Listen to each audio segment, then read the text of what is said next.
Let's click it. There you Recording in go. progress. Yeah, now Do it, it. it just gave me the notification. Now we can have the double recording. For sure. Better Yeah. safe than sorry. There's another one for That's you. it. Yeah. I like that one just as much. But yeah, I mean, because we were supposed to do this a couple weeks ago. And I had some technical difficulties, so I wasn't able to make it happen. So I'm just glad we're able to do it, and it's actually still in the month of February, so I feel like we could still talk about what I wanted to talk about, which was kind of a celebration of the new year. I know your family's into a little bit of astrology. I sent a request to join the group to another friend of mine that he's a musician, he's into politics and stuff, and he's more into astronomy. All right. You know, but I think both are very, I'm not into the whole like duality perspective of like one or the other, one versus the other. I think science and spirituality can work together. So, Absolutely. so I wanted to say, happy holy days. Again, better late than never.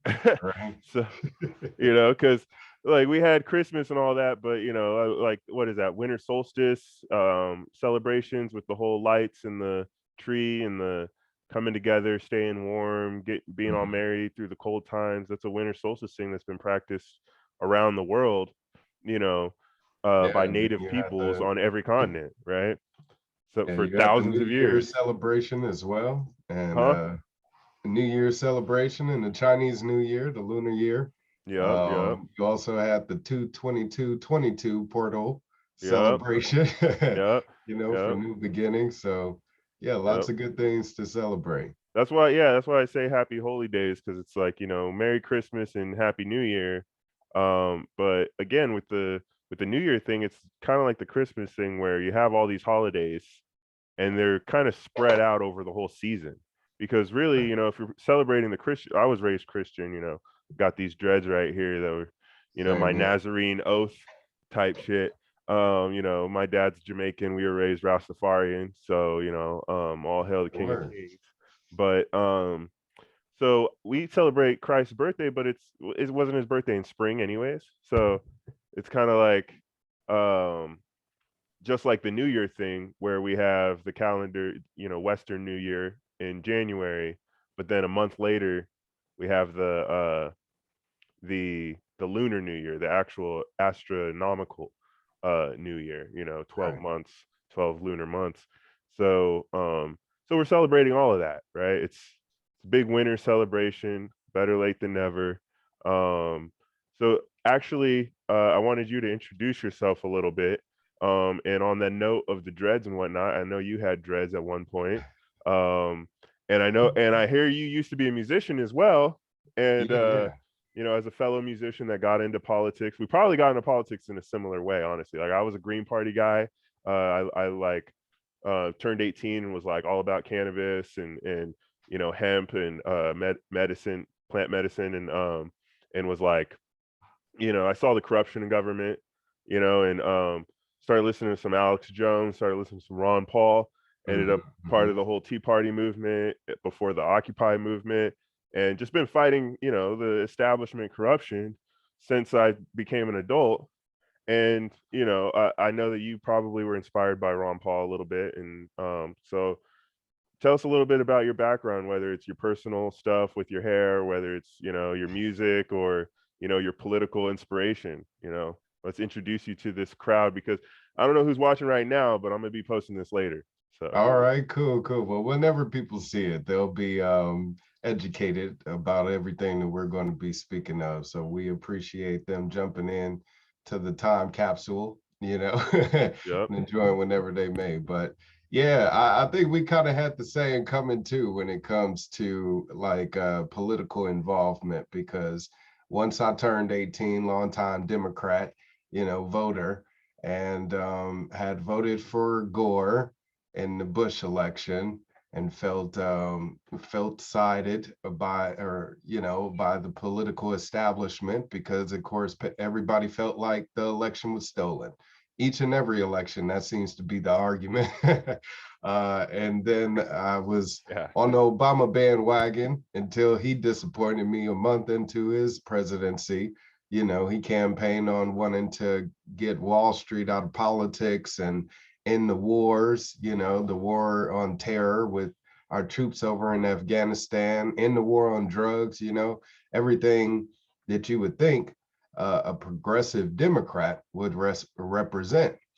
He got elected and did completely the opposite, you know. So I was done voting for Democrats and the political establishment and started to immediately look for alternatives. And that's actually when I stumbled upon Ron Paul, because I I was looking at the Republican candidates like, you know, I can't stand Republicans, but out of the debates, he was the one that seemed to make the most sense to me. Yeah, Uh, he was and dropping knowledge bombs.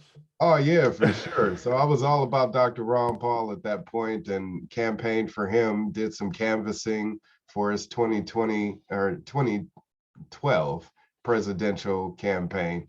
But yeah, man, when I first met my wife, I was I looked like this. I pretty much cut my hair bald ever since I was like 13. So it was just my hairstyle, you know.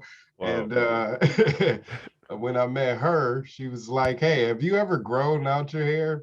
And I was like, "No, not really, you know." Haven't ever really thought about it. So she asked me to grow my hair, and I had started growing it around 2012. So there's pictures of me campaigning for Ron Paul out there with, you know, little locks, you know, growing in that Right. first formation. But yeah, man, throughout my political journey, you know, with me being part of the Occupy movement as well, um, an anonymous protester, you know, out there demonstrating, joining protest marches, whether it be for police brutality or, you know, media censorship. We were out there way early, you know, in CNN when we were out there protesting at the CNN building. So there's videos of me doing that on my YouTube channel, but just a long time activist that pretty much saw our way of being out of it by taking over our political establishment, you know. So I was part of the Occupy government movement. And hearing Yeah. Dr. Ron Paul say, hey, if you want to change what's going on with government, get involved in government, you know, run for office, city council, mayor, governor, whatever, just get involved if you want to change things. And I took that as a calling and pretty much haven't stopped ever since. I ran for governor in 2014 as an independent, and then I ran again in 2018 when I was nominated by the Libertarian Party of California, and most recently in the recall election as a gubernatorial candidate. So in between that, I also ran for Fullerton City Council and Fresno Mayor, where I currently live, and am now planning on running for City Council. So hopefully I'll get the opportunity to serve the public, you know, and show them what true representation looks like from a public servant and change their thoughts about politics. Because if it's anything about how we felt about it, that's why a lot of people don't vote or think that by getting involved, it's ever going to benefit them in any way, shape, or form, you know? Yeah. And I guess a little bit about my musical past. I actually moved here from California, from Wisconsin, Milwaukee, Wisconsin. I moved to California when I was 17, back in '99. And I've been here ever since. I came out here to pursue a career in music. I was working with my cousin at the time. We were creating our own small label. And I got involved with a few independent producers like Battle Cat at that time. He wasn't really a known producer as known as he is now, as well as THX and a few other producers. And I was recording with them and was getting approached by major labels, but I know how to read. And whenever they give you the contract, a lot of Oh, you're cutting out. I did some of those musical contracts. I mean, it's a lot of artists that are complaining about it now, like Kanye and a longtime artists like Prince and Michael Jackson. You know, they've since passed, but the later part of their career was protesting against, you know,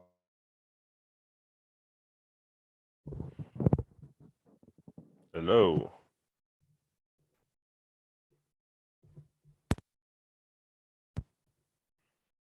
Oh, looks like we lost connection.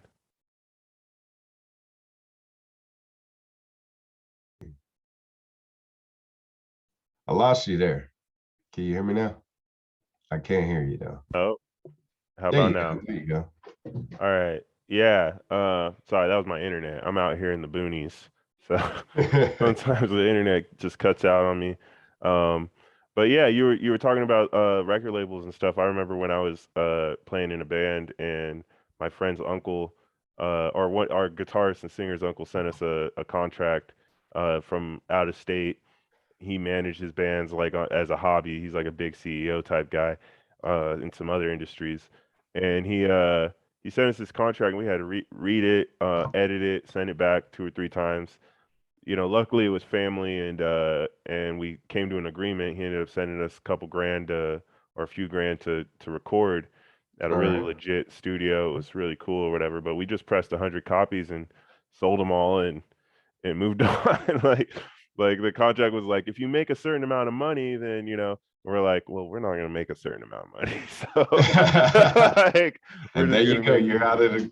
Well, a good thing you guys had that exit clause. A lot Yeah, of yeah, artists don't. They get locked into 8, 10 album deals, yeah, and like Kanye recently, yeah, he just broke free from his um control by the record labels. So it's awful that artists have to go through that struggle, but it's just more of that um political body, you know, yep, tending to want to control every aspect of our lives. I mean, the record labels are owned by parent companies. A lot of people say, Def Jam is independent or Bad Boy is independent. It's like, no, you can look at the back of their albums and it say owned by Universal Records, or yep, owned by Island Records. It's like mm-hmm, those are really the ones pulling the strings. And once you again read the fine print, you wouldn't believe that some of the things that are in those contracts. So I avoided that, went independent, ended up releasing and recording my own music independently, and did pretty well as an independent musician. I got some songs in movies like Scary Movie 4.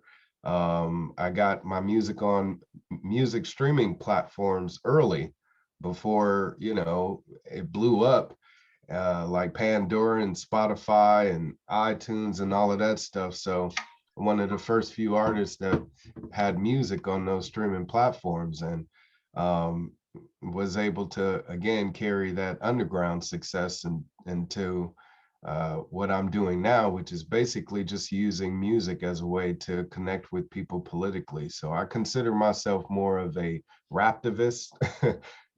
I want to use my skills and abilities as a musician to awaken people's consciousness and awareness to some of these world issues that affects us. I definitely, lost you man. again. Yeah. It sounds very similar to what I've been doing and a lot of my friends have been doing and stuff. That other guy that I was talking about that I wanted to get on to talk about more astronomy type stuff.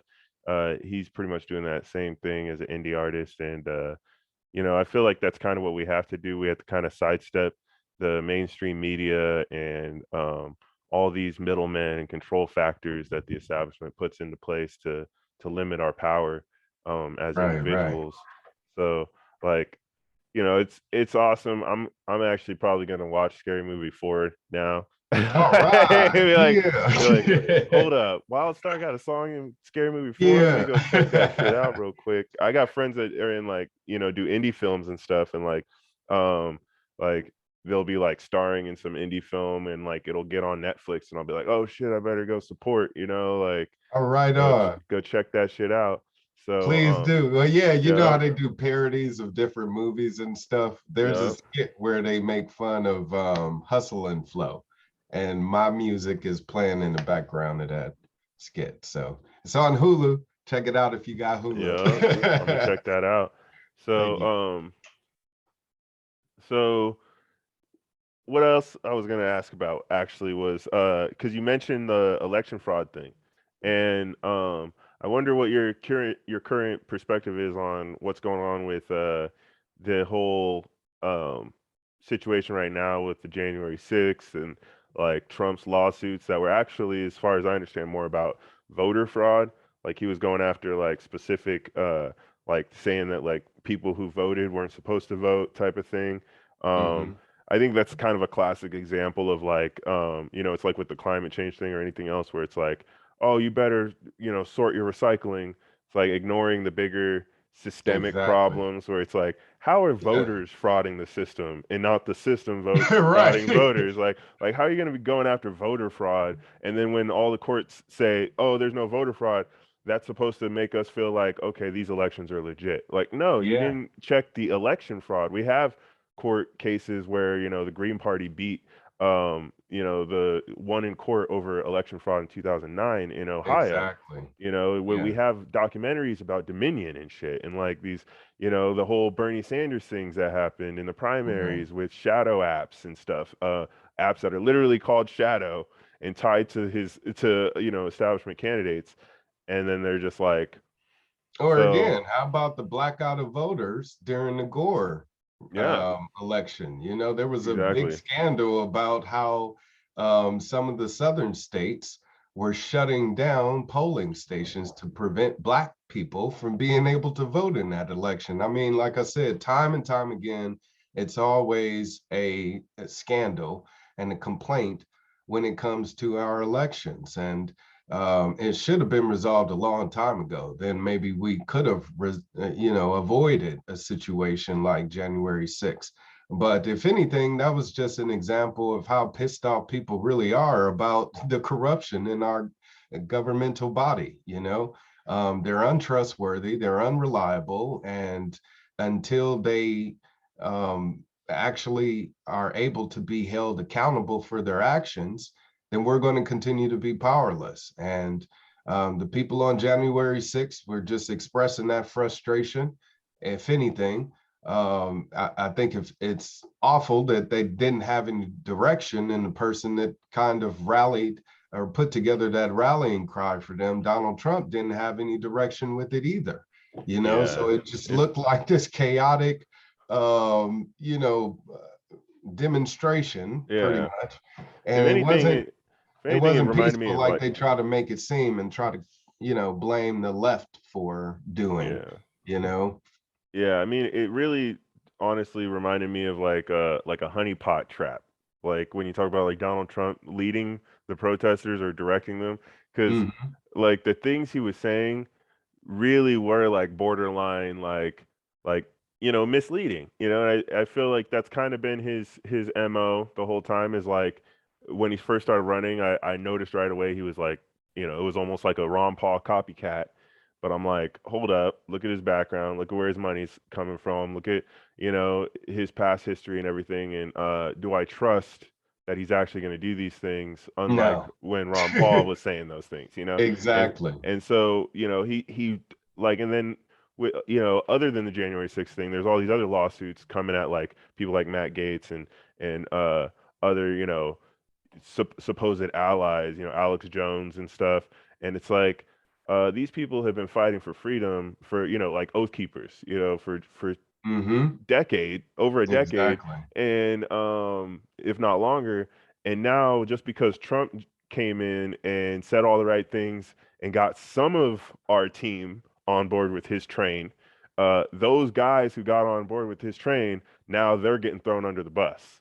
Right. and Trump's coming out, scot clean. He's still got, money intact, all his deals and everything. And yet it's like damage to the freedom movement. So I feel like the January 6th thing was kind of a similar thing where, like you said, people showed up to peacefully protest, and then you can see the like federal agent on the ground trying to get people to break the law and commit violent acts and whatnot. And Yeah. so, I mean, Well, that's the same, they had the wool pulled over their eyes and you they fell for the okey doke. And and that's the sad thing about what I feel like are libertarians at heart. It put political affiliation or party aside.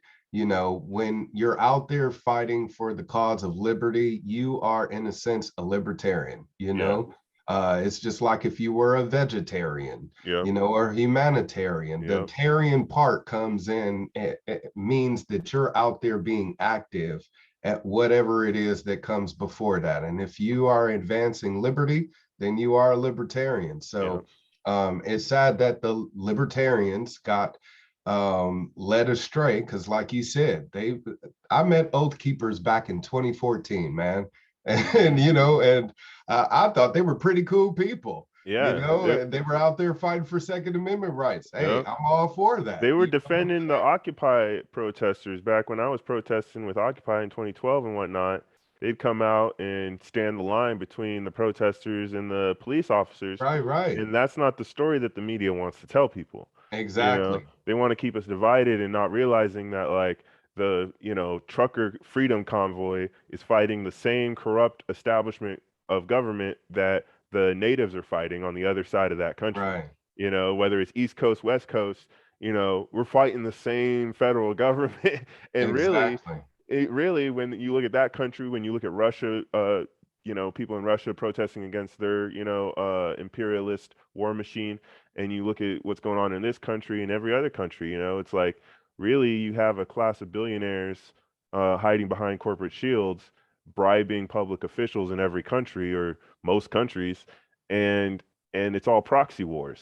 Yes. It's like does Goldman Sachs really give a fuck about the U.S. Right. or Russia or China? Or like they're like, hey, you guys fight some more, and we'll let you borrow some more money, and we're gonna make a killing off of it. Like literally, like you guys are Yeah. gonna be dying. Like And and we we're get caught in the middle trying to root for, either side and say who's in the right and who's in the wrong yeah, instead of, like you said, taking a step back, looking at the big picture and saying, hey, there's strings being pulled here for this war machine, yeah, this military industrial complex, and it has everything to do with money, and that yeah, same um I guess, controller of money, that centralized banking system also controls our monetary system, yeah, our currency. absolutely, So until we get out from their control, then they're always going to be starting wars, whether it be actual physical ones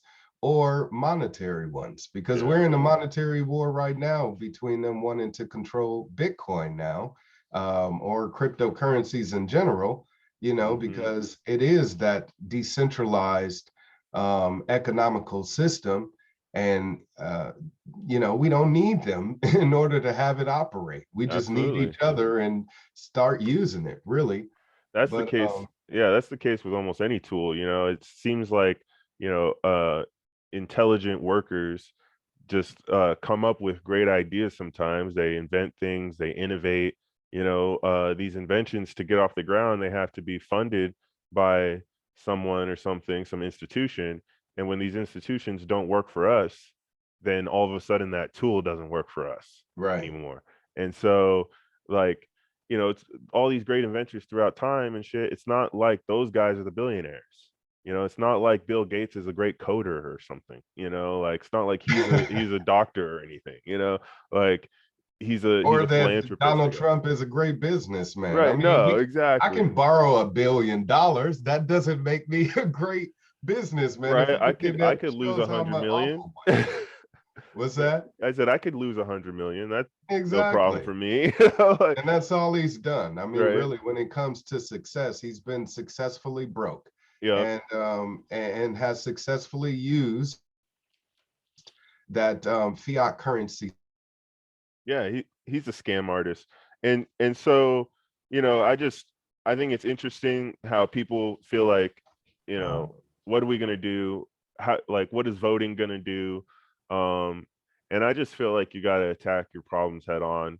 I think something that encouraged me early on was the whole getting back to the spirit of 1776.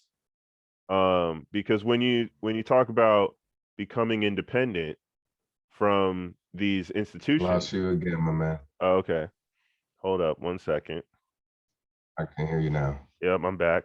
So what I'm saying is, when we talk about becoming independent, whether it's media or money or anything else, it reminds me of the Declaration of Independence. And it wasn't just, Mhm. these 13 colonies saying like, hey, we're gonna we're gonna be independent now.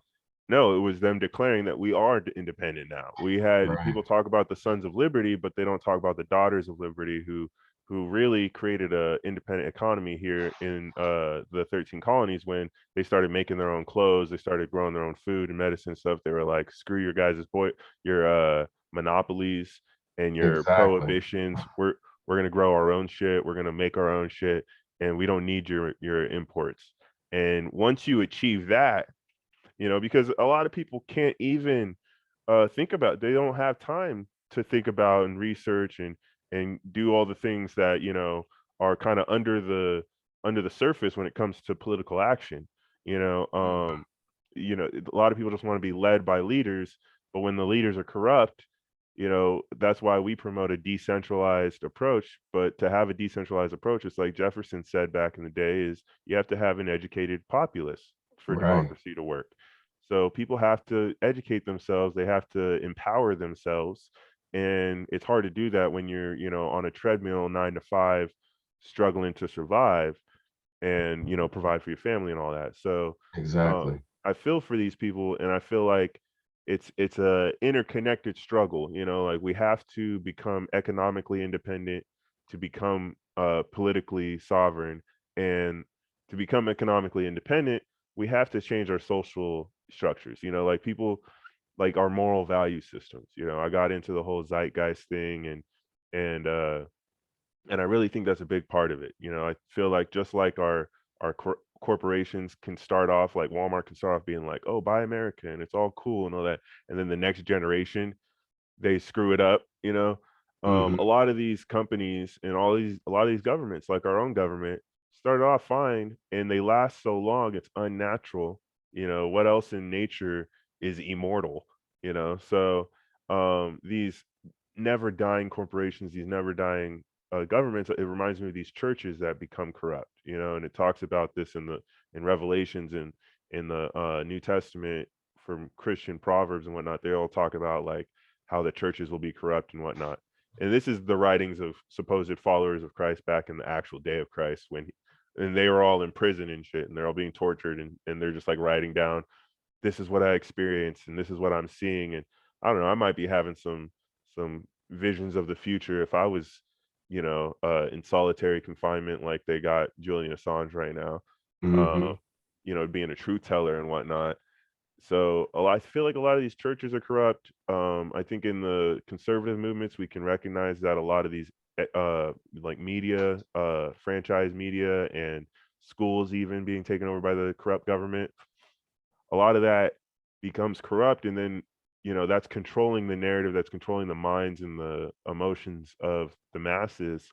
And how are we supposed to get economically independent if we're mentally and, like, spiritually stuck in whatever world they're putting us in, you know, Right. through their media, through their churches, through their schools. So, this is why I'm trying to do this podcast. I feel like decentralization of information is part of it too. The whole info wars on top of the economic wars and the violent wars. Um, Absolutely. so, It's all interconnected, and absolutely. it starts first with us being aware of how much we are being bombarded with propaganda, or even the fact that it is propaganda. You Mm, know what I mean? It should resonate with you if it's the truth or not. You Yeah. know, we can hear somebody say something and feel if that's really the truth or not to us, you know. Or of course, we can always research those things. And I feel Hmm. like, if anything, that's what we should be doing, like you said, educate ourselves as a populace. That way we can be our own leadership instead of looking to leadership, whether they be corrupt or they be removed. Yep. Because that's another aspect of it also, is people depend on their leadership, and then next thing you know, they haul them off to jail like Julian Assange, or shit, just take them out completely. Yep. And then it's like, what happens to the rest of the body? And then it Hmm. ends up becoming dismembered. We need to stay unified. We need to all play our role, you know, be an independent thinker, be an independent actor, you know. So we need to start being out there, being active more than anything, Definitely. based off of the knowledge that we learn. And if you have a love for country, you know, this is your way for showing your love for country. You don't have to love the government. The government sucks. We all can agree on that. So what are we going to do about it? We Yep. do need to have that revolutionary, you know, spirit about us as Americans, to say we're going to act on the agreement, the contractual agreement that we have as citizens with our government body. And by way of that Declaration of Independence, it says that if we don't like it, we can abolish it and Hmm. get rid of it completely. It's Yep. about that time, guys. Yep. We don't have to do it violently. All that we got Hmm. to do is get involved. Organize. Like up in Sacramento, there was an election for the school board, and the parents there had pushed it through for a recall, and they made it happen very quickly. As soon as they got all of those city board or school board members up for recall, they voted them all out in a landslide. I mean, it was like 90% Yep. gotta go. Yeah. I And think. that's how it got to be at the Yep. polls. It got to be overwhelming support for, you know, those libertarians versus the authoritarians. And that, I think that is the only way to really overcome the election fraud, is because it's not like we don't have elections in this country. It's not like, we have a structure here where we have local counters and survey, observers, Mhm. and we have the county rules, and it's certainly decentralized to a certain extent right now, where if we have overwhelming organization and voter turnout, we definitely have won elections. Like we've had, Right. libertarians winning all over the country in smaller elections. We've had whole city councils won over by like Green Party candidates. We've had, all kinds of, we have Bernie Sanders in the US Senate, who's an independent, or at least was elected as an independent time and time again. And the US Senate is like the biggest body that you could get elected to as a legislature, as far as Right. if you're looking at it hierarchical, like a pyramid hierarchy, with the president at the top, the U.S. Senate's like the biggest body that you can be elected to, and we have an independent there. So I think there is hope. I think, like you were saying, it doesn't have to be violent. No matter what kind of campaign anyone runs, the tools might be different, but a military campaign is very similar to a political campaign or a marketing campaign, where you just have to be organized. You have to reach the people. It's a hard uphill fight either way.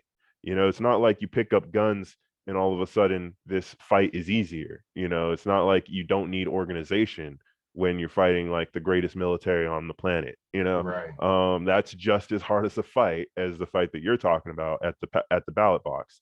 And whether we're armed or not, I think that, Second Amendment, I believe in that 100%. We should be armed and trained and know how to defend ourselves.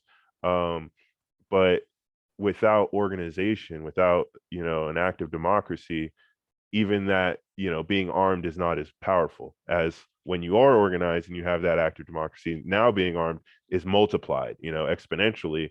Um, and it's just a backup, because now you can do all these other things with your great organization Right. and all these people with all these talents and skills and passions.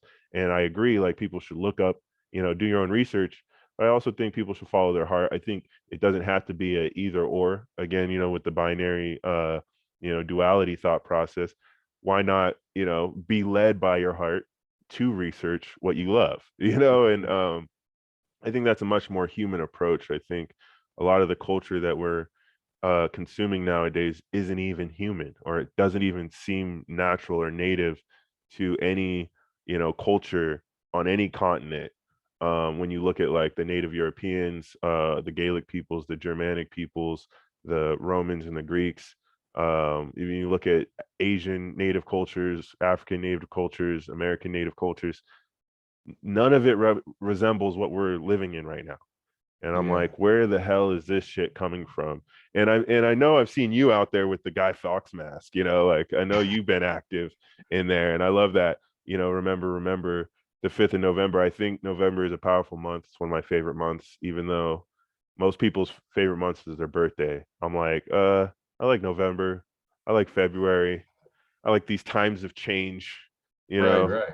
So Because you can feel the energy and the atmosphere, yeah, and I as think that well as goes in the into environment. what I wanted to talk about a little bit with astrology, where we talk about the moon affecting the tides, and so Mhm. the moon can also affect our moods and emotions. Is a little bit of scientific theory. Some people might call it pseudoscience or whatever, woo woo, but there is evidence. There has been studies. There has been experiments, and all things in science should be falsifiable. So it's not like we believe in this dogmatically or anything. It's an exploration, a question, and learning more and more and more, because there's always more to learn and understand. Even with like the law of gravity, yeah, gravity exists, but the more we learn about it, the more we can manipulate and do things, whether it's rocket ships, airplanes, whether it's deep sea exploration, whether it's a jump shot, like Yeah. the more Levitation. gravity, the more you can do things, and you'll always be able to learn more about it. It's not just like some concrete thing like, oh, that's what it is. And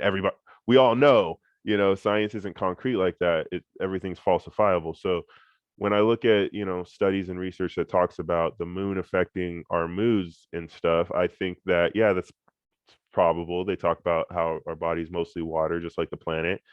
Well, what about these much larger celestial beings, our bodies, these stars that litter our skies? And yeah, they're way, way further away. So, I might look at the moon as like, this big, and then a star is like this big. So that's the ratio of how it affects my body, maybe, you know. Hmm. And as a baby, you're a lot more influential. You're a lot like you're a sponge, right? Yeah. Things are going to affect you more long term earlier in your life compared to when you're older and you have an experience and it might not affect you as much. So I think that's probably where like the astrological, like the signs, being a Capricorn or a Libra or whatever comes from. What stars were in the sky when you were born. It's kind of like a stamp on who you are. Of course, this isn't dogmatic, like you can't change who you are. I think everyone's Of course. individuals and we shouldn't group people too much and generalize, but not like every other Capricorn type of thing.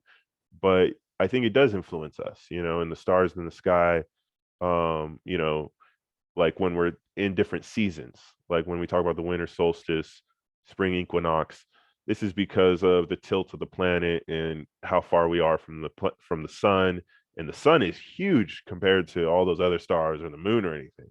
So if we're talking about astrology and the moon affecting tides, how is the sun affecting our moods, Right. when we're going from season to season? So yeah, I definitely think I could feel it in the air when we go from, November, February, these special months. And on that note, happy Black History Month, I suppose. Yeah, yeah. Like I've Because we heard all people, need that light to live. You know what I'm right? saying? Without, I said we all need that light to live. Without sunlight, we'd all be dead. Yep. So that light energy that the sun emits, especially for us melanated people, Hmm. we're extremely receptive to it. But just ultimately, as human beings on this planet, we should feel the relation between our um, I would say elemental selves, and the elemental world around us. I mean, because when it breaks down, when it all breaks down, it's just simple atoms. We can't even see it, but it's all made up of the same chemical makeup. So If the plants are made up of that, if the animals are made up of that, if our land is made up of that, and we're made up of that, then we got to assume, of course, that we're all connected and it's all related. So it's going to have a relationship with one another. Yeah. It's a reason why women respond more to the moon cycles, you know, with their monthly cycle, and menstruation, it seems to be responded to that moon cycle as well. And like you said, with it having a changing on the tides of the water, so it also changes our planet and how it behaves, and we're connected to it. So, if anything, we should take those changes in energy as a sign for change ourselves. Right now, our planet is going through lots of changes. Especially with this body of water, you see lots of sea animals washing up on the coastline. Um, just crazy occurrences happening. We have to wonder, why is that happening? Is it an imbalance? Is it a cleansing? Is it a combination of the two? You know, but we have a role to play in it, and I believe that our happiness is definitely, or our happiness or our unhappiness is a catalyst for that. You know, uh, Definitely. I think that was, so yeah, I think that's really well said when, we think about how it does affect, how these things do affect us, and whether it's, like you say, a cleansing or an imbalance. I definitely think it's both. I definitely think we have a big play, a big part to play in this whole, story on Earth. When you look at, I think about a cleansing, I think about the astronomical phenomenon that our planet goes through this asteroid belt every 10,000 years or so. mm, And we have supposedly only about 10,000 years of written history. So we wonder, okay, does civilization get wiped out every 10,000 years? There's definitely, right, what happens? yeah, we go through this asteroid belt and sometimes we get hit with some shit, and there's floods, there's ice ages, there's things that happen just in the past 300,000 years. Like our species is 300,000 years old according to archaeological evidence, and we only have, 10,000 years of history. We could have went through this cycle of Stone Age to Space Age 30 times over. Right. This is our 30th go at it, and whether it's because of How are we going to imbalance make or it different? Right. how It's do all we, about evolution and that yeah, precession of the equinoxes, exactly. it Yep. continues to happen time and time again. Our life is cyclical, Mm-hmm. We Definitely. die to be born, to die to be reborn again, and the Absolutely. energy that sustains us is everlasting, Mm-hmm. so it's a matter of evolving each and every time. Maybe this is our 30th go at it, like you said again, or 30,000th go at Yeah, it right. again. Yeah, if you Uh, look at our ancestors that are different species, definitely, we yeah, supposedly came from Homo erectus that was here with dozens of other hominids or humanoid mammals, Homo erectus, and dozens of those other humanoid mammals. They all were Stone Age as well. They all had fire. They had tools. They had clothes. They wrote little drawings on cave walls and stuff. Who's to say they didn't have language? So who's to say they can get to space age in 10,000 years when they were here for millennia? And right. Neanderthals taught us a lot of stuff. Neanderthals were around back then with all those dozens of other species. So yeah, when you say is it the 30th time or is it 30,000th time? Like, you know, uh what species were when everything was underwater before Right. anything came out of the oceans? That was the longest span of life on the planet, is before anything came out of the oceans. That span of life Hmm. eclipses everything afterwards. So, and that was the largest mass extinction on the planet, according to archaeological history or evidence. So, what could have Yeah, and they happened down there?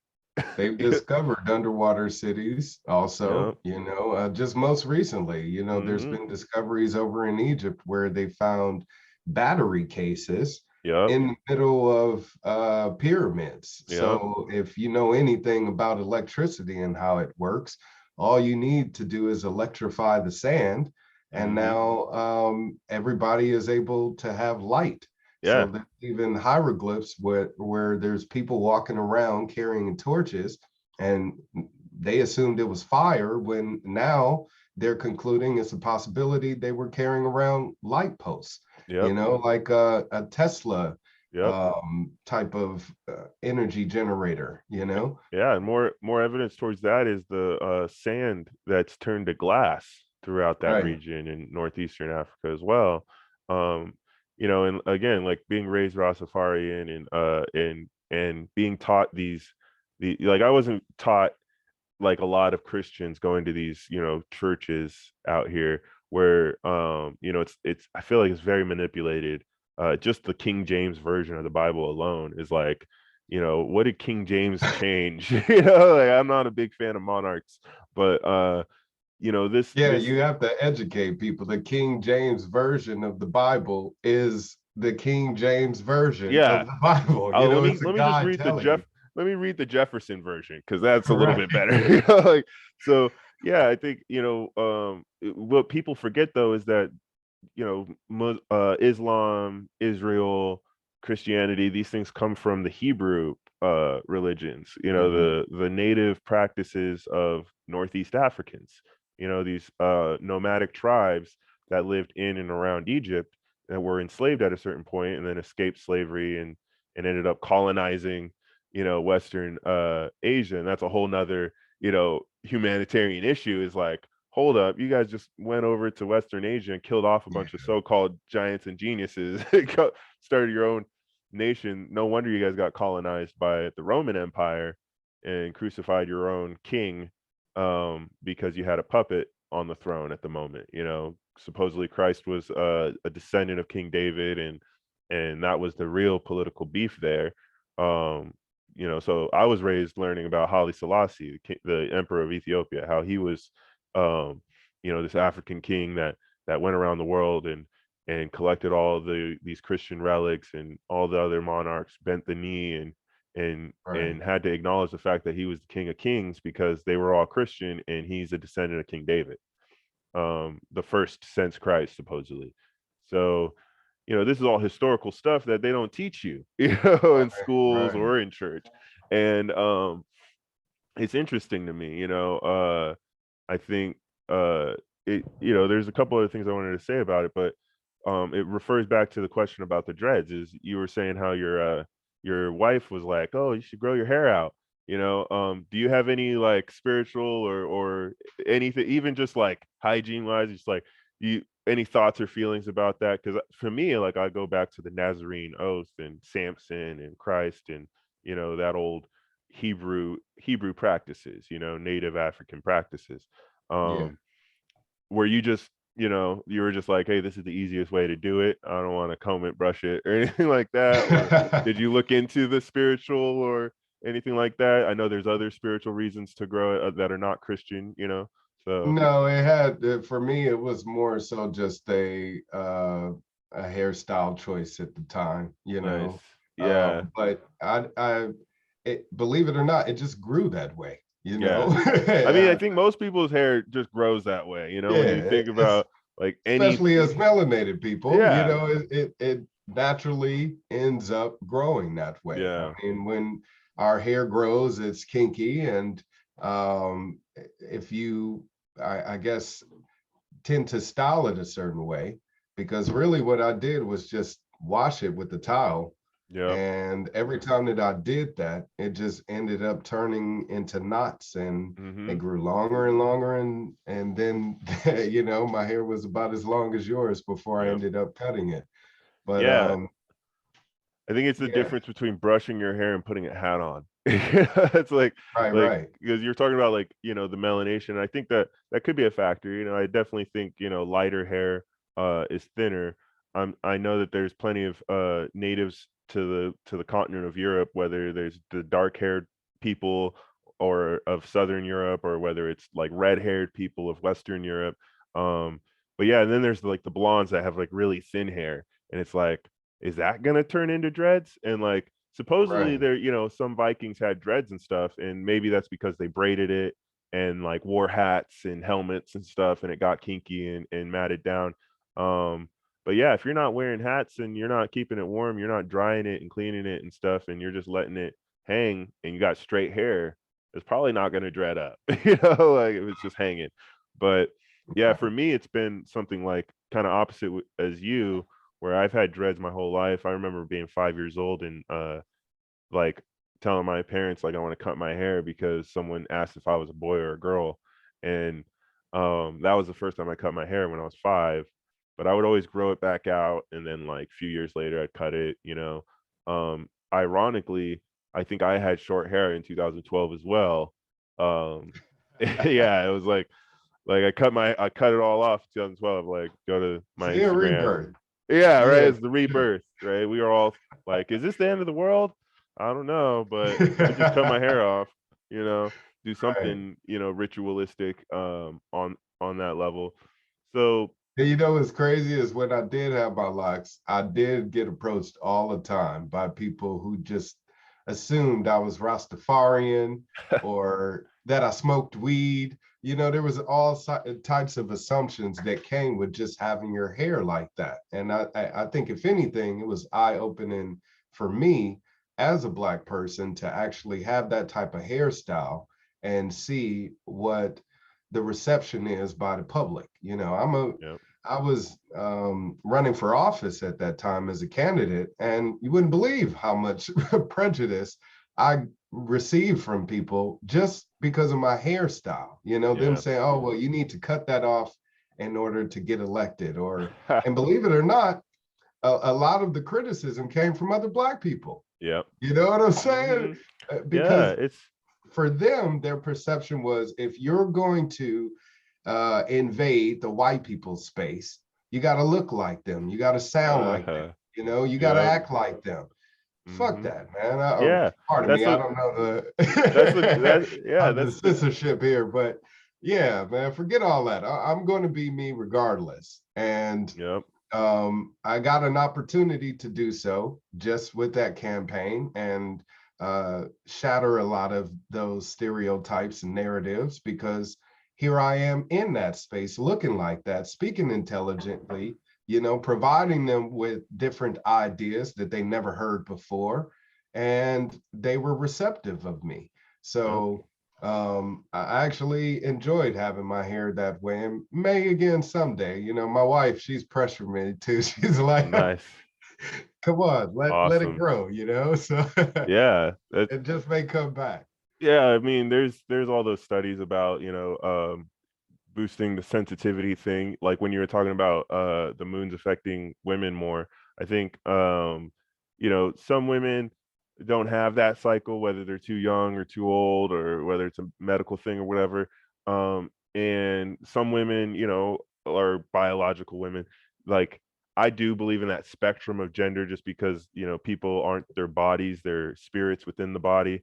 And Mhm. most native tribes, not just on this continent but every continent around the world, also practiced that. I think this duality binary uh viewpoint is more of a newer kind of colonizer mindset, and that's like where this black and white culture comes from, right? Right. It's like there's dark skin and light skinned people on every continent.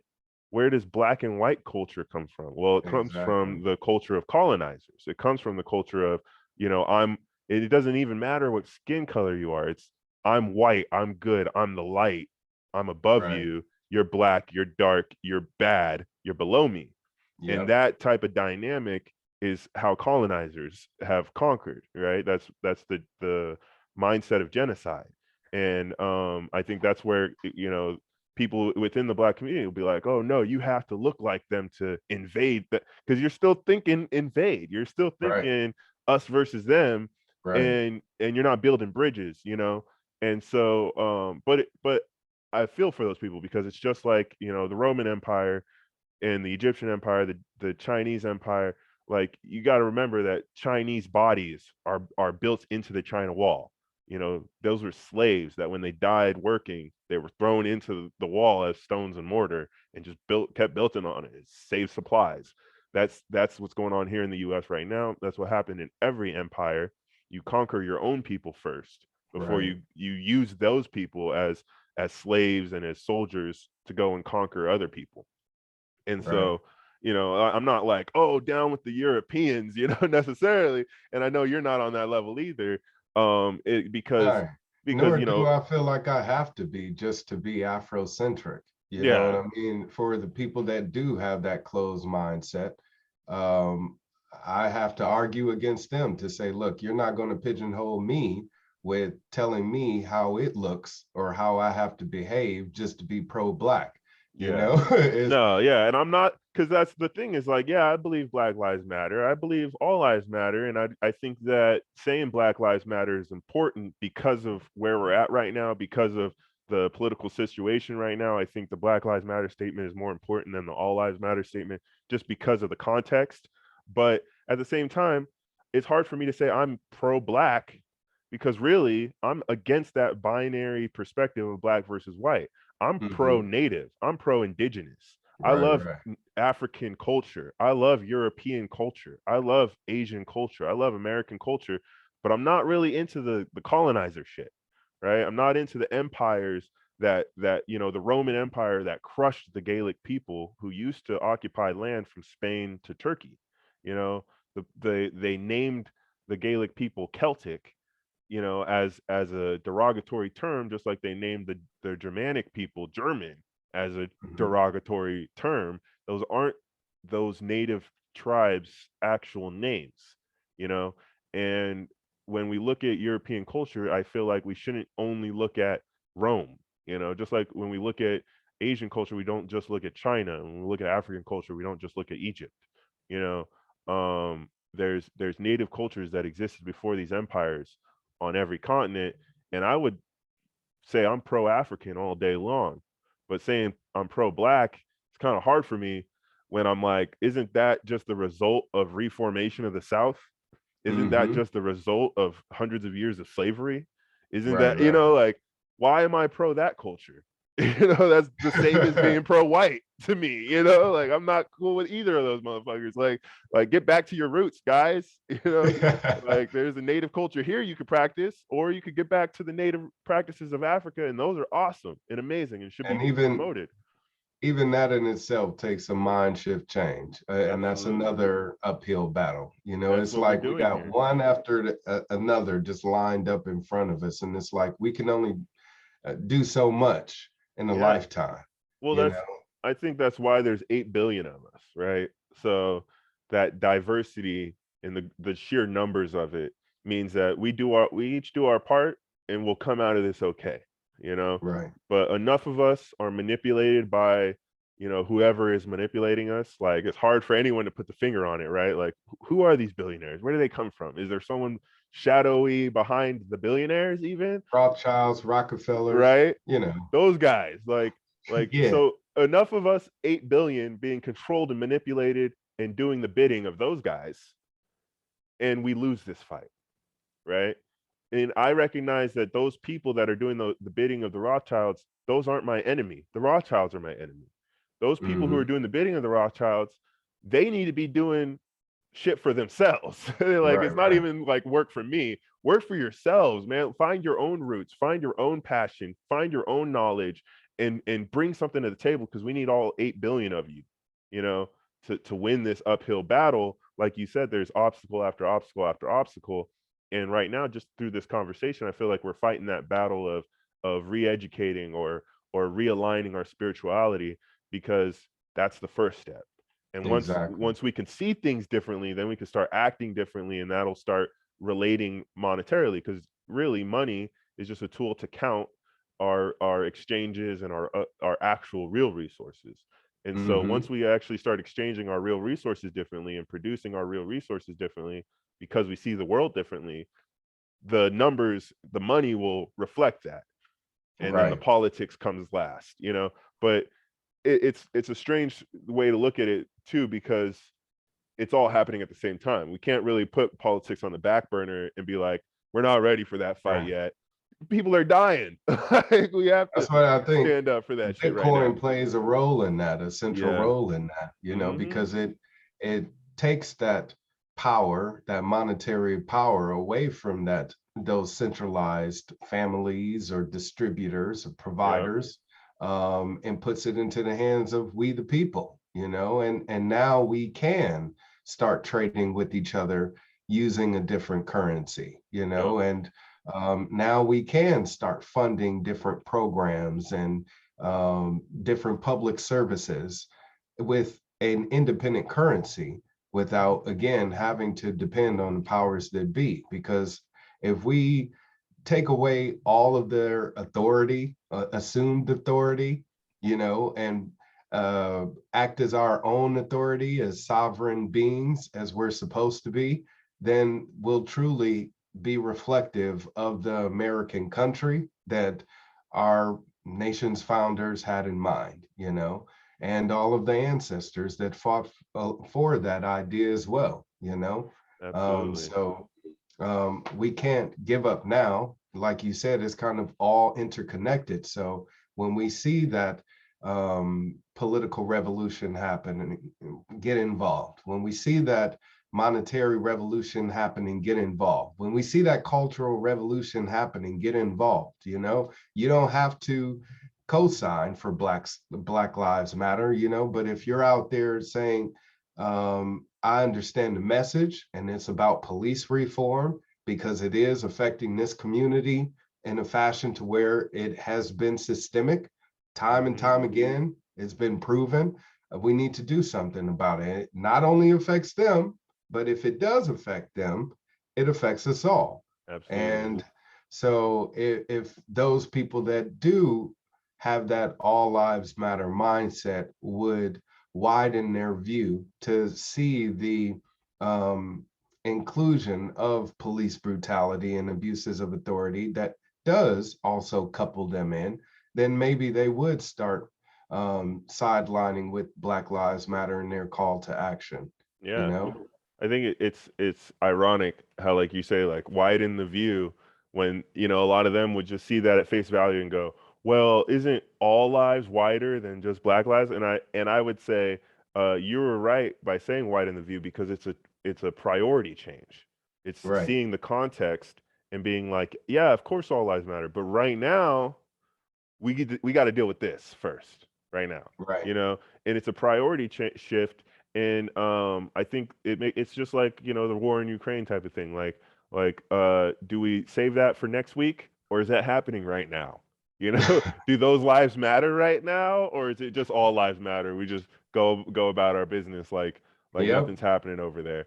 Um, so yeah, I think widening the perspective and putting it in context allows us to put, reprioritize a little bit and get on the same page. It reminds me of like people who are against the freedom convoy right now. It's like these guys, the freedom convoy, whether you co-sign for their I message don't or not, understand that. they're against this corrupt Canadian government, and you're gonna Yeah. go throw your body to defend this corrupt Canadian Oh government. my Like, God. what are you Right. doing? Why?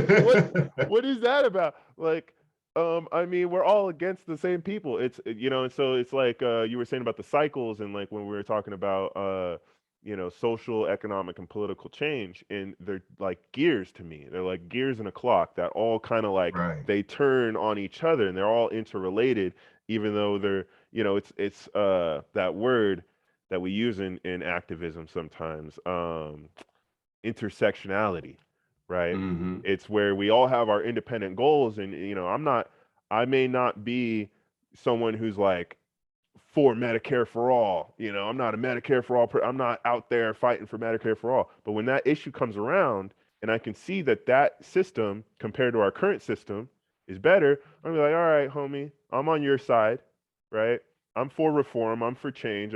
Let's move at least one step in a better direction. And hopefully, Right. when I come out with the, let's hold these big pharma companies accountable. Hopefully, you'll be my ally, even if it's not your number Exactly. one fight or something. And so we have to be allies to each other, and not just narcissistic in our activism. And so, Right. the gears on the clock. actually were inspired by the way the moon and the sun and all the different things in space move together and are held together by gravity and their relation to each other, right? And so it's another form of that intersectionality. And when we look at a clock and it's supposed to measure time, that time is dependent on the stars in the sky and the way the sun moves and the moons. And so it's just a relation to nature where we say democracy is natural. Out in the jungle, numbers win. You know, when you talk about free markets, the numbers win. If you could successfully pull off a boycott or a strike, it's about the numbers. Um, if you can, win on a marketing campaign, it's about sales, it's about numbers, it's about customers. So I think democracy is natural and this intersectionality is natural. And the more we get into that, I think that the stronger and more powerful we can be as a society, as a civilization. So I know you got to get going pretty soon. Last couple of things I wanted to talk about is, you know, on that note of the stars in the sky, the clocks, and the calendars, 2012 was an important year. It sounds like for both of us. And another note on Yeah. that is yeah, there was. I feel like there was a passing of the torch that happened that year too. There was like the whole young Americans for Liberty, like we were Yeah. talking about the Yeah. Oath Keepers, Occupy Wall Street and stuff. That was actually my dad was someone who was really involved with politics and stuff, and his nickname was Teacher because he would just be like teaching people and stuff and just dropping information. And his last political endeavor was with Obama. He was campaigning for the first black president, right? 2008. And I was like, how are you going for this guy? He's funded by Goldman Sachs. He's like, he's got all the red flags. Like it's just because he's melanated. And my dad's like, yes, it's a statement. It's like, it like I just don't want him to lose. It's not Right. about the good guy winning this time. We've been through the third party candidates, and my dad's aware. He sees it clearly, and it's like that election, it wasn't about electing the right guy, because the right guy's probably in a third party. It was making sure Mhm. that the black guy doesn't lose, you know. Exactly. And so I can understand that. I can respect that. I wasn't on board with it. I was campaigning for Ron Paul in 2008, and I think I All voted right. green. I think I voted green, or I might have wrote in Ron Paul in 2008. I wrote in Ron Paul in 2008, and then I think I voted green in 2012 after he lost those primaries. But I was heavy for Ron Paul in the Republican primaries both those times, and I feel like I turned 18 in 2007, so that was the passing of the torch, right? That was my dad retiring, you know, and me picking up the torch and being like, all right, now I'm an adult. I have to start doing this stuff. So I think I found you through the Libertarian Party. That's how I voted for All you. right. I'm a libertarian at heart through and through always. I think self-governance is the government that we need. And Exactly. we just need to keep moving towards that. I think this US Constitution and the government on paper that we have right now was a great step in the right direction, coming from monarchies and the feudal era that we came from, and we just got to keep moving that way, right? That's why, like you said, Yeah. our government is it if we want to, we can abolish it or amend it, and we need to Yeah. keep moving in that direction that's towards self ownership and self governance, you know. Yeah, And I the think words that on yeah, paper is just, it reflects an idea. We yeah, got to be the one that put that idea into action, and of course, innovate and come up with a different direction of what that idea looks like. We can't let that be dictated for us. And that's what's happening right now is we're letting corporatists, and crony capitalists control our environment and dictate what our constitutional republic, which is supposed to be, what it should look like. So it is a matter of us stepping up to the plate. We do have to teach each other. We do have to um, be open to being educated, not be so narcissistically, closed-minded when it comes to our mindset. Because if that happens, then we are going to prevent from being able to build relationships with our brethren. We yeah, need each other in order to make this world experiment of unity and harmony exist. Absolutely. So if we want it to be successful, then we got to come together, and we can't go around nation building or dictating at our America. We need to come together, be a true example of a United States, and then we can go and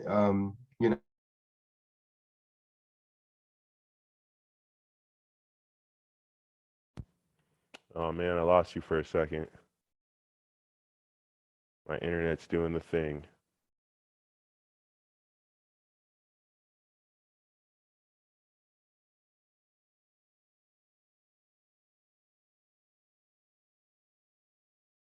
All right, I'm back.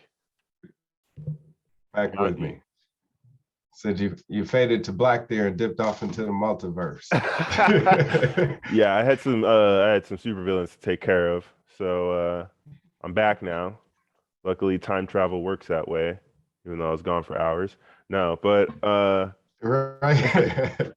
so I know you only got a couple more minutes. I want you to finish what you were saying before we got cut off there, but if you could include two things just in this last little couple minutes we got. One is I mentioned astrology earlier, and I know your wife is really into that type of stuff and the crystals and cool stuff like that. Much love to you and your family. And if you have any thoughts on any of that, like reveal to us what your guys' signs are and any your perspective on that, if it's influenced by her or if you're a little bit counter to her or what. But I want to say, happy year of the tiger on the whole Eastern astrological tip. And I'm a Capricorn, my girl's a Libra. I don't really know what that's supposed to mean, All right. but I like that the Capricorn looks like a dragon. I like that like the back end is like scaly and like a fish, and then the front end's like got the snout and the horns, and it's like, Right. is that you call it a sea goat, but I'm calling it a dragon. I'm calling that a dragon. So, and that's my You're Chinese sign claiming that too. dragon energy. Right? I'm a Chinese dragon too. So I'm like, hey man, I'm a All dragon, right. But I want to hear your perspective on that whole horoscope thing, and most importantly, let's just finish the whole thing off with my favorite thing that you've ever talked about as a candidate. And I just want to say I ran for city council in Desert Hot Springs. Good luck running for city All council out right. there Thank you. coming Thank up. you. I'll be there to help, I hope. Talk about the Gold New Deal. That's just I sure fire. will. That's just fire. All right. All right. For sure. Well, I guess I'll start off with that first. So my gold New Deal that I came up with is actually a counter to the Green New Deal, because the Green New Deal focuses on, transitioning to renewable energies, and which I fully support, but it still leaves corporations in control of those resources.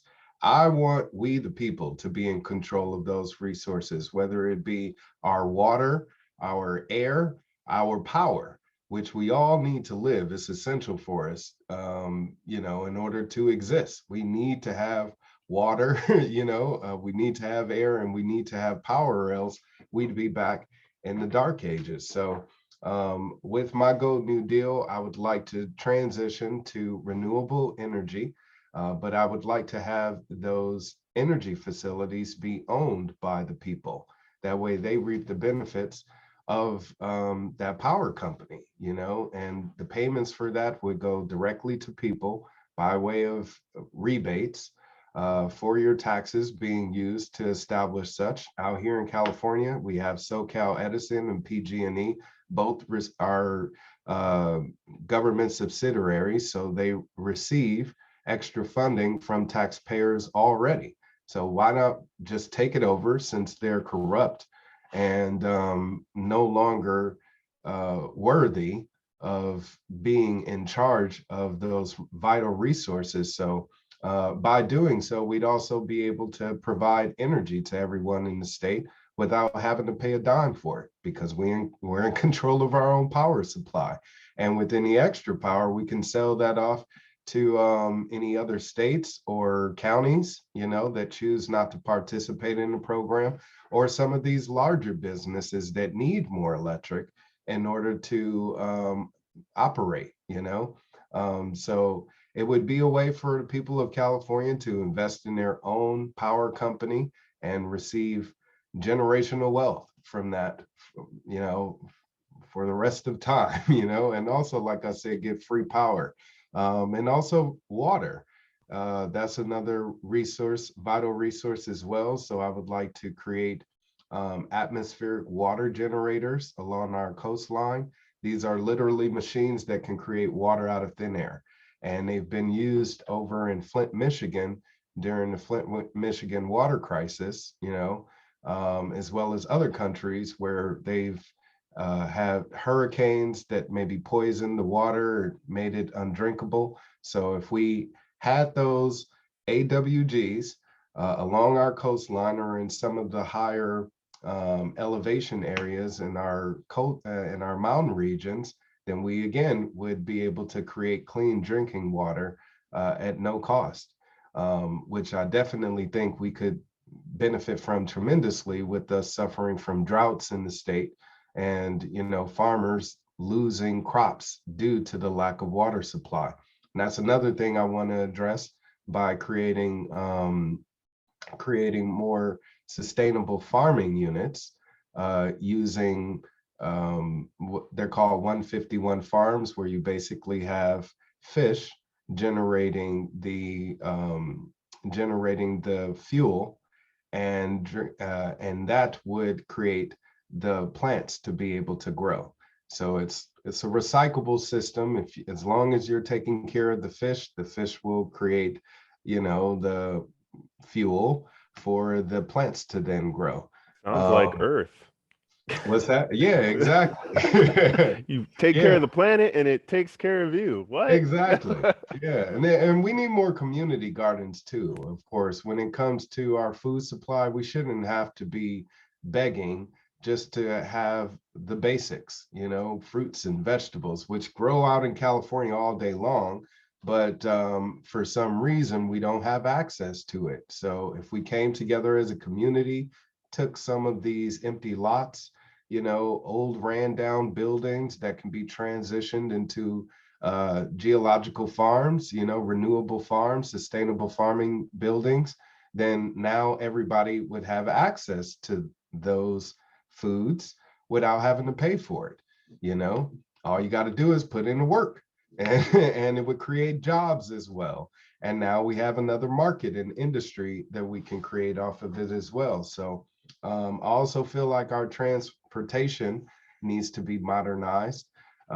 It's definitely antiquated. We were supposed to have a high-speed rail system by now, but billions of dollars later, we still don't have it up and operating. So I would love to outsource that, let a company like Tesla or Virgin Mobile or whoever, Verizon, AT&T, they can take it over, they can buy the project, get it up and running without it coming out of taxpayers' pockets. We could also, let Tesla do his thing with creating more, what are they called? Like underground tunnel traveling systems that they, a Hyperloop. They're actually constructing this right now over in Las Vegas, and in other countries, they already have them up and running, like in Saudi Arabia. So we could have a Hyperloop, we could have a high-speed rail system, we can get some of these cars off the road, and clean up our air supply.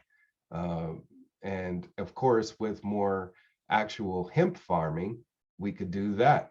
We can clean up our air supply and clean up our environment, and have it be more sustainable, because that's what we want. Is we want to make sure that our planet is around forever, because without it, we all die, so making sure that we are moving to zero carbon footprints is definitely important. My wife and I, we actually use metal straws and to reduce our straw usage, and we're into composting And now it's the law in California. So many people are forced to do so, or else they'll be fined. But I believe that if people saw the bigger benefit, you wouldn't have to use force or the threat of, of force Yeah. to get them to go along with the program. So that's my Go New Deal in a nutshell. Hopefully, people will see some benefits in that. And if given the opportunity, I can start, planting the seeds for that here as a city council representative here in Fresno. Oh yeah. But over to the other thing that you were talking about as far as my Yeah. wife and I. Let's go. Actually, when we first met, we were reading into a few books about our astrological connection because I'm a Leo, I'm all fire sign, all extrovert. Of course, he's uh, the Lion of Judah over here, yeah, the and leader. and my wife, she's a Virgo, so she's one that likes to break things down and analyze it, and digest it before she gets involved. Yeah, that's the And maiden, right? The Virgo is the yeah, maiden. yeah, she's an earth sign too. So, mixing the fire and the earth can be troublesome, because the sun can scorch the earth with its heat, and we definitely don't want that. It needs to be a Yep. perfect balance like what we have right now in harmony with our sun and our earth.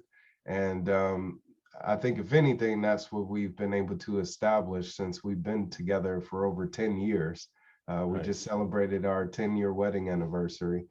And we were reading a book early on about the compatibility of Leos and Virgos, and it said in the book that it isn't supposed to happen. It's very rare, but when it does happen, it could be something good.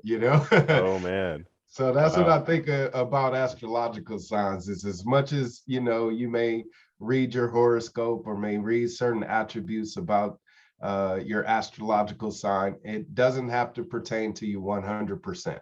You How, know, yeah. uh, How we can be synchronistic. interchangeable. What's How that? how how synchronistic that those two questions are so related when we're talking about the balance between the sun and the earth, you know, Right. and you're talking about your fire sign, your earth sign, and yeah, that can be a really bad situation if it's imbalanced, like we have right now Exactly. on this planet. But when they are imbalanced, like you were talking about with that fish farm, it's like it's almost like you don't even have to do anything. Everything's already it's all in place. Everything's Right. just Right. clockwork. And that's what I love about that Golden New Deal. Love about you, man. Your family's great. I want you to keep Oh, doing many thank you. God bless blessings you. and all that. It's funny when you're talking about the us owning the means of production. I was like, ooh, they're gonna call you a socialist, wild stuff. But They can call me that all they uh, want, yeah, you but it's know? funny because Southern California Edison, like they're a socialist monopoly. They're a Right. government enforced monopoly, and same with Pacific Gas and Electric. And a lot of people have a lot nicer perspectives or solutions than I do, honestly, because the last thing I want to put out there is if it was me, I would straight up look at the fact that poisoning people is a crime on many levels. It's a war crime, it's a civil crime, it's criminal on so many different levels. And when Absolutely. people are poisoning our air, our water, our food, our information, and then these people are funded by, like you said, Rothschilds and whoever, Goldman Sachs, and there's the money trail. Those are the Right. accessories. Those are the criminals. If we actually go after them, we seize their assets. We hold them, holding cells, whatever, throw them in jail, whatever, till their day in trial. Have full investigations on all their books and everything. When they can't move their money to do anything to hide shit, right? They're under arrest. Their property seized. They're under investigation. We have a public trial, you know, and I think the convictions would come down, and that would be billions of dollars into the treasury. That would be Right. billions of dollars seized from these criminals because after that investigation and after those trials, you're going to find out that these people are involved with human trafficking. They're involved with, like I said, poisoning our food and water and our air. They're involved with so many different war crimes and so many different big crimes that these guys should not see the light of day again, let alone Like nowadays, like you see Johnson and Johnson get in a lawsuit and they settle for a few $1 million, and then they go on to creating our vaccine, That's the right? problem. There No, is no yeah, they accountability. I want And to take that, everything. Give me believe it all or your not, billions. exactly. We're gonna give those to the victims, and those victims are real hardworking Americans that can come up with amazing things like what you're talking about, these projects from the Green New Deal. I mean, I'm a capitalist.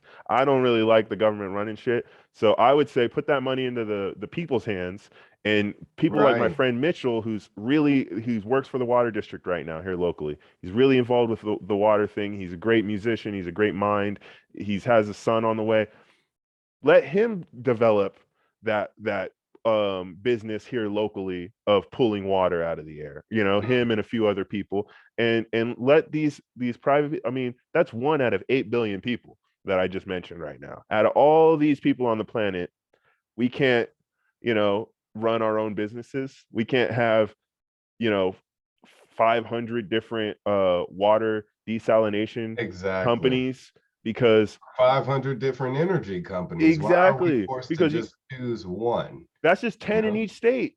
That's just 10. Yeah, That's not even a lot. Like, that's 10 in exactly. each state. Like, can I get 100 in each state? I'm talking about my friend down the road needs his own business to run, Exactly. and we don't need Southern California Edison or Johnson and Johnson and Goldman Sachs and all them. So I'm for the more radical approach of throwing them all in jail, taking all their money, redistributing Hey, it. It's believe it or our not, money. I'm with you on that because It's it's more our so money. in alignment of civil asset forfeiture. Yep. And believe it or not, PG&E already went to court. They've already Mhm. been found guilty for Just those crimes against humanity, and they got a slap on the wrist. yep. They got fined some money.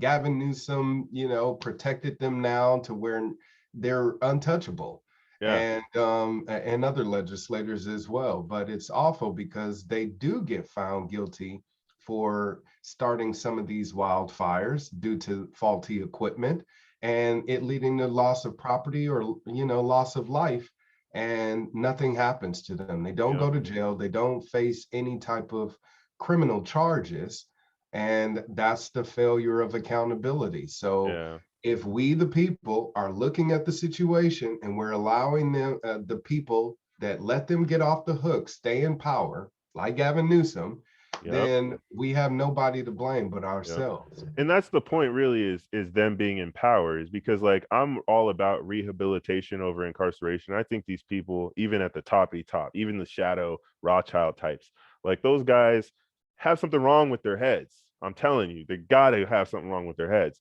And I'm into rehabilitation over incarceration. I'm not saying we need to punish them, give them little spankings and put them on timeout.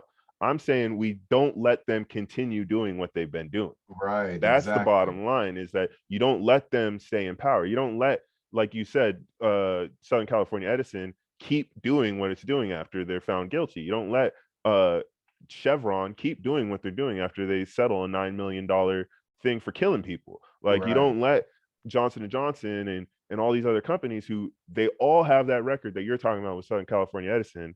They're They're serial too big to felons. fail. Yeah, they're too big to fail, and they're serial felons. Like Yeah. they continue to commit felonies and war crimes, and we just let them. It's like I'm not saying we hang them or put them to the guillotine. I'm just saying you don't let them keep doing it. You know. Yeah. So thank you. Take away their business, take away their money, just like you would any other terrorist, throw them in Absolutely. jail, Straight up. and throw away the key Yep. and let them suffer for once. They Yep. haven't been disciplined. And because they haven't suffered, they could care less about our suffrage, because they Definitely. benefit from that. They, if anything, profit from it. But Absolutely. Yeah, it's like I was saying, there's something wrong with their heads. It's like when you're a kid and you're being these people, this is generational. So these people were raised to think and believe that other people's suffering equates to them benefiting some, or whatever, profiting. And they have no reason to believe otherwise. That's the But to evidence them, in it's front of them. just business. You Yeah, know what it's I'm saying? In order for them to prosper as a business, they know that there has to be a loss on the other businesses, behalf. So yeah, if we're looked at as being the other business, then they could care less about us benefiting from Right. their business, you And see, I think it's a little bit more malicious than that. I think these people, because I have a good understanding of economics, and I love market competition, and I think collaboration between businesses is how we survive. But when you look at how these companies have been acting, it's almost like they have all the money they need. You know, this isn't going to afford them another super yacht. They have enough to buy 500 million super yachts. What is it gonna what more do they need? I think personally, I think it's ultimate power. exactly. They just don't want us to have power. That's what it Right. is. It's not that they need more power. They already have it all. They just can't let us get any power. You know, Exactly. they just can't let us be Because able then to we don't have some need them prerogative. anymore. Yeah, You know what I'm saying? It's just like a person that wants to remain king or queen, you know, or be looked at as absolutely. a godhead. That's what it They really know is. that if they empower others, that will deplete theirs. Yep. Instead of looking at it as an empowerment of others, empowering themselves. You Mm-hmm. know, they don't see the benefit in that as a teacher would. But Yep. So yeah, hopefully we'll let's get leave it to at that that. point. And on an astronomical tip, like we said, we go through this asteroid belt every 10,000 years or so, and past civilizations have fallen. We have evidence of advanced civilizations that are older than 10,000 years old. And if super wise or super wealthy, you know, whatever privileged or lucky people survive some kind of catastrophe like that, I'm sure they would have information from these advanced civilizations that they would now bring to, you know, survivors who didn't survive through civilization, you know, or Right. the next, you know, evolutionary step or whatever. These people who, you know, like Bezos and them just went off on their rocket trip around the world. You know, they're like, oh, we went on a space vacation. So that means if we have World War III and it's a nuclear genocide, you guys are just going to be what, like on the dark side of the moon or colonizing Mars, or you guys Right. got some deep crust bunker underneath a mountain somewhere, you know, like these are the theories of other civilizations, whether it's inner Earth or whether it's dark side of the moon or the Mars civilizations. Who knows how many times intelligent people have escaped catastrophe and then came back, and instead of giving us the truth, instead of being real people and saying, hey, we survived and this is your lineage as well that you've lost, they come back and they go, well, we're the gods.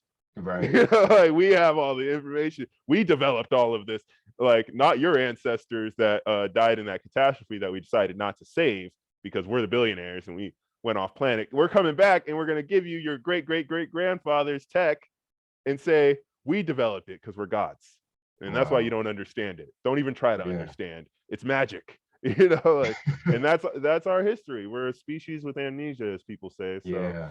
I want to end it at that, on an astronomical tip, maybe a Time to political. wake up. Wake up. Yeah, Wake up. straight up. We need this revolution, bro.